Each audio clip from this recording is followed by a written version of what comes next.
morning, Pauline. How are you? Good, Rebecca. How are you? I'm great. I'm really happy to be here. Me too. Start of a new year. Awesome. So excited. Yeah. You were out for your walk this morning. You were listening to your podcast. Yeah. You know, everybody's talking about goals and everything and what we need to do and all the things we need to set. And to me, it just gets really overwhelming. I used to do this years ago, but I've got to the point where now I'm just going to kind of change one thing and have fun with it, but not Don't have overwhelm a list yourself. or add a little bit more to those shoulders, right? Yeah, exactly. I totally agree. I'm tired of people telling me that I have to be this and this and this in order to have a good new year. Yeah. I don't agree with it. Absolutely not. I'm just going to be me. Yeah. It's gotten me this far. Like, let's be healthy and happy, right? Yeah, exactly. Yeah. And while we're doing that, we're going to get organized. Yeah.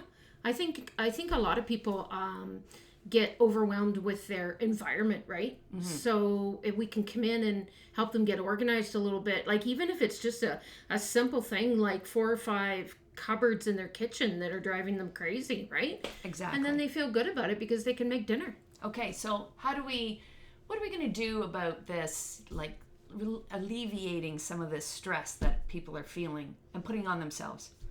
Yeah, well, I don't want them to feel they have to do another thing. So what if they're what if we do a podcast? I love it. That's a great idea. Yeah. How about midweek? We don't want to do anything on Monday. No. Right. No, So- I like Wednesday. Wednesday, that's one of my favorite days. Okay, Wednesday. I like Wednesdays. Wednesday, mid-morning. Yeah. Don't want to get too crazy there. We'll Yeah. talk about everything. We'll talk about everything. And I did some really simple organizing things over the holidays. Love to tell you about them. Exactly. So that's what Yeah. we're going to do. Yeah. Wednesday, mid-morning, podcast, Just-in-Time Solutions. You can comment on things you want to know about. Give us some questions. We'll answer them just for you. Yeah. Okay, I'm good. Okay. We'll see you then.